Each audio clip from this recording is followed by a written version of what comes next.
Drugs case में पूरी नहीं हुई आर्यन की बेल याचिका पर सुनवाई। आज दोपहर 2:30 बजे बॉम्बे हाईकोर्ट में फिर से होगी जिरह। कलरबाज मर्चेंट और मुनमुन धमीजा के वकीलों ने कोर्ट के सामने रखी अपनी बात। आज एनसीबी की ओर से रखी जाएगी दलील। आर्यन खान के वकील मुकुल रोहतगी ने एनसीबी की कार्रवाई पर उठाए सवाल। बोले बिना कुछ मिले ही लगाई गई धाराएं। कोर्ट में आर्यन खान के वकील की बड़ी दलील। बोले नहीं बताई गई गिरफ्तारी की वजह संविधान के अनुच्छेद 22 का किया गया उल्लंघन। अरबाज मर्चेंट की पैरवी कर रहे अमित देसाई ने भी एनसीबी को घेरा। कहा गिरफ्तारी के वक्त साजिश का नहीं किया गया जिक्र। आरोपों में घिरे समीर वानखेड़े पर दोहरी मुसीबत। घूसखोरी मामले में मुंबई पुलिस के 4 अफसर करेंगे जांच। एनसीबी की विजिलेंस टीम ने भी कल 4 घंटे किए सवाल जवाब। एनसीबी की जांच टीम को केपी गोसावी और प्रभाकर सेल का नहीं है अता पता। मीडिया के जरिए जांच में शामिल होने की अपील। जो हमारे मुख्य गवाह हैं प्रभाकर सैल जी और केपी गोसावी जी को नोटिस सर्व किया जाए कि वो इस इंक्वायरी में शामिल हों। केपी गोसावी ने आज तक से की बातचीत। बयान दर्ज करवाने के लिए एनसीबी दफ्तर में जाने का किया दावा। समीर वानखेड़े पर आरोपों की जांच के लिए मुंबई पहुंची एनसीबी के 5 लोगों की टीम। जरूरी दस्तावेज जुटाने की शुरू हुई कवायद। नवाब मलिक का नया आरोप। एक दाढ़ी वाले का किया जिक्र। बोले समीर वानखेड़े के अंतर्राष्ट्रीय ड्रग माफिया के साथ रिश्ते।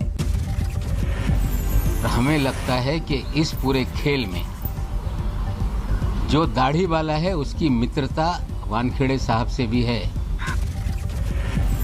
समीर वानखेड़े ने तमाम आरोपों को किया खारिज। आज तक से बोले झूठ है, जल्दी देंगे जवाब। समीर सर कुछ कहना चाहेंगे सर? नहीं थैंक यू सर। आप पर आरोप लग रहे हैं सर, लगातार पर्सनल अटैक हो रहा है। सब झूठे हैं। पर्सनल अटैक लग रहा है सर आप पर। महाराष्ट्र के पूर्व मुख्यमंत्री देवेंद्र फडणवीस ने नवाब मलिक पर साधा निशाना। कहा किसी अफसर को घसीटना गलत, धांधली का सबूत हो तो कोर्ट को दे।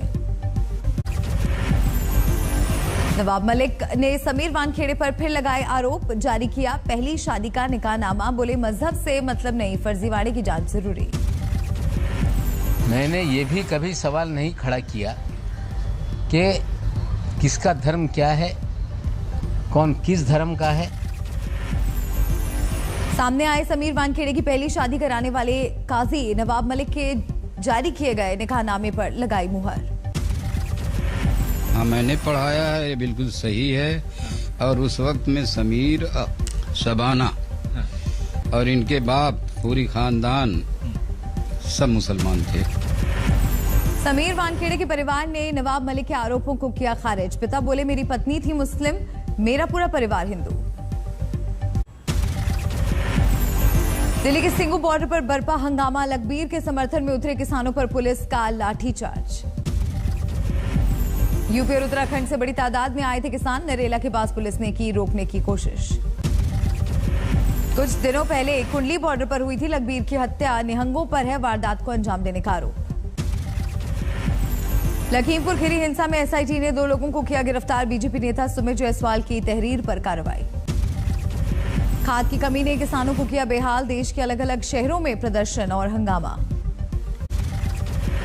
पेगासस मामले की जांच के लिए सुप्रीम कोर्ट ने बनाई 3 लोगों की expert committee. Retired justice RV Ravindran करेंगे अध्यक्षता। पूरे मामले की तकनीकी जांच पड़ताल के लिए आईटी विशेषज्ञों की कमेटी बनाने का भी फैसला। साइबर सुरक्षा और फॉरेंसिक एक्सपर्ट किए गए शामिल। पेगासस केस में सुप्रीम कोर्ट के फैसले के बाद सियासत तेज। राहुल गांधी ने केंद्र पर साधा निशाना। क्या पेगासस का डेटा किसी और देश के पास भी था या सिर्फ हिंदुस्तान की सरकार के पास? कांग्रेस के वार पर बीजेपी का जोरदार पलटवार। संबित पात्रा बोले झूठ बोलना, भ्रम फैलाना उनका काम। वही बातें, वही शब्दावली, वही वोकैबुलरी और हर विषय को लेकर उन्हीं विषयों को बारंबार दोहराना, यही राहुल गांधी कहते हैं। लोकतंत्र पर आयोजित कॉन्फ्रेंस में गृह मंत्री अमित शाह ने लिया हिस्सा। बोले अंतिम व्यक्ति तक पहुंचना चाहिए विकास। अमित शाह ने नरेंद्र मोदी को बताया अब तक का सबसे बेहतरीन प्रधानमंत्री। बोले उन्होंने योजना बनाने का स्वरूप ही बदल दिया। बिहार में तारापुर उपचुनाव के लिए प्रचार के लिए उतरे लालू यादव। 6 साल बाद रैली को किया संबोधित। तेजस्वी यादव ने तो उखाड़ के फेंक दिया है जनता के सहारे। हम विसर्जन कर रहे हैं, विसर्जन का अर्थ नहीं समझा। रो रहा लोग आ बजाना कि लालू यादव मार के गोली हमको मार रहे, आओ पहला गोली मार के। बहुत डरपोक आदमी है। दरभंगा के कुशेश्वर स्थान में भी लालू की रैली, तेजस्वी भी रहे मौजूद। नीतीश और बीजेपी को जमकर घेरा। लालू की रैली के लिए उमड़ी जोरदार भीड़। सुबह से ही आरजेडी चीफ को सुनने के लिए इंतजार करते नजर आए लोग। नीतीश के मंत्री ने लालू यादव के बयान पर किया पलटवार। कहा जेल में रहने से बिगड़ गया मानसिक संतुलन। जेल से बाहर निकलने के बाद वैसे भी ज्यादा दिन कोई जेल में रह जाता है तो उनका मानसिक संतुलन गड़बड़ा जाता है, और यहाँ जेल से निकलने के बाद उपचुनाव में वो अपनी हार को देख रहे हैं, सुनिश्चित देख रहे हैं। बिहार कांग्रेस के प्रभारी ने लालू और सोनिया के बीच बातचीत के दावों को किया खारिज। बोले झूठ और भ्रम फैलाने की कोशिश। मऊ में अखिलेश यादव और ओम प्रकाश राजभर का शक्ति प्रदर्शन। बोले जिस पूर्वांचल के दरवाजे ने बीजेपी को सत्ता दिलाई वो अब बंद हो गए। आतंकवाद को लेकर यूपी के सीएम योगी ने कांग्रेस को घेरा। बोले तुष्टीकरण की नीति की वजह से पैदा हुई समस्या। लखनऊ में बीजेपी ने आयोजित किया ओबीसी सम्मेलन। सीएम योगी ने पाल और बघेल समाज के लोगों को किया संबोधित। यूपी में छोटे छोटे दलों से सहयोग कर चुनाव लड़ने की तैयारी में है बीजेपी। स्वतंत्र देव सिंह ने किया ऐलान। यूपी चुनाव के लिए असदुद्दीन ओवैसी ने तेज किया अभियान। मुजफ्फरनगर में बड़ी रैली का आगाज। अगर आप लोग उत्तर प्रदेश में अपनी सियासी क़यादत को नहीं बनाएंगे तो फिर नुकसान हमारा होगा। आज से 2 दिनों के पंजाब दौरे पर जा रहे हैं दिल्ली के सीएम अरविंद केजरीवाल। संगरूर, मानसा और बठिंडा में करेंगे सभाएं। दिल्ली सरकार ने अयोध्या को मुख्यमंत्री तीर्थ यात्रा योजना में शामिल किया। राजधानी के बुजुर्ग अब मुफ्त में कर सकेंगे रामलला के दर्शन। दार्जिलिंग की ठंडी वादियों में चाय की चुस्की लेती नजर आई ममता बनर्जी। मंत्री इंद्रनील ने दिखाया सुरीला अंदाज। दिल्ली में 1 नवंबर से सारे स्कूलों में शुरू हो जाएंगे सारी क्लासेस। कोरोना से राहत के बाद केजरीवाल सरकार का बड़ा फैसला। लखनऊ में समाजवादी पार्टी के दफ्तर के बाहर पोस्टर पर लगाई गई काउंटडाउन की घड़ी। अखिलेश की तस्वीर के साथ लिखा है आ रहा हूं मैं। कांग्रेस की प्रतिज्ञा रथ लेकर चित्रकूट पहुंचे नसीमुद्दीन सिद्दीकी। लोगों को बताया श्री गणेश का मतलब, गणेश वंदना भी सुनाई। सूरत से बिलीमोरा के बीच जल्द दौड़ेगी बुलेट ट्रेन। केंद्रीय रेलवे मंत्री अश्विनी वैष्णव ने कहा तेजी से चल रहा है काम। नक्सल प्रभावित किस्टाराम पहुंचे मंत्री कवासी लखमा। ग्रामीणों को अनाज न देने पर राशन अधिकारियों को लगाई फटकार। ऑपरेशन सद्भावना के तहत सरकार और सेना की बड़ी पहल। जम्मू कश्मीर के 29 बच्चों की पढ़ाई का खर्च उठाएगी आर्मी। इलाहाबाद विश्वविद्यालय में छात्रों का हंगामा। यूनिवर्सिटी प्रशासन पर रिजल्ट देने की एवज में पैसे मांगने का आरोप।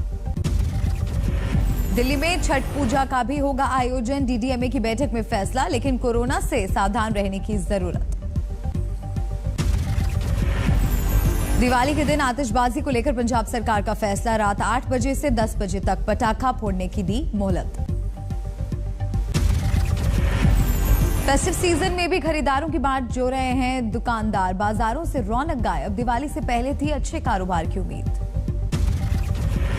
मुजफ्फरपुर में छठ का सामान बनाने वालों में निराशा। ग्राहकों की संख्या में भारी कमी। लखनऊ में एनकाउंटर के दौरान मारा गया मुख्तार अंसारी का शार्प शूटर अली शेर। बीजेपी नेता अजीत राम मुंडा की हत्या के बाद रखा गया था 1 लाख का इनाम। आगरा में 3 कश्मीरी छात्र गिरफ्तार। आरबीएस कॉलेज के बिचपुरी कैंपस में देश विरोधी नारे लगाने का आरोप। बुल्ढाना में 10 रुपए के लिए युवक की हत्या। 2 साथियों ने शराब के लिए मांगे थे पैसे। पटना में गोली मारकर युवक की हत्या। वारदात के बाद पुलिस के खिलाफ प्रदर्शन, आगजनी का आरोप। पटना में 8 साल पहले हुए गांधी मैदान ब्लास्ट मामले में 9 आरोपी दोषी करार। 1 आरोपी बरी। एनआईए कोर्ट ने सुनाया फैसला। मुजफ्फरपुर में साइबर फ्रॉड मामले में फरार आरोपी शमशाद गिरफ्तार। 16 लाख रुपए बरामद। मुंबई में 30 लाख के गबन का आरोप। इंदौर में अदालत ने कांग्रेस विधायक के बेटे करण मोरवाल को 8 नवंबर तक न्यायिक हिरासत में भेजा, रेप का आरोप। ललितपुर में किसान ने की फांसी लगाकर जान देने की कोशिश, 1 लाख रुपए की लूट के मामले में पुलिस ने नहीं की कार्रवाई, 7 दिन से लगा रहा था थाने के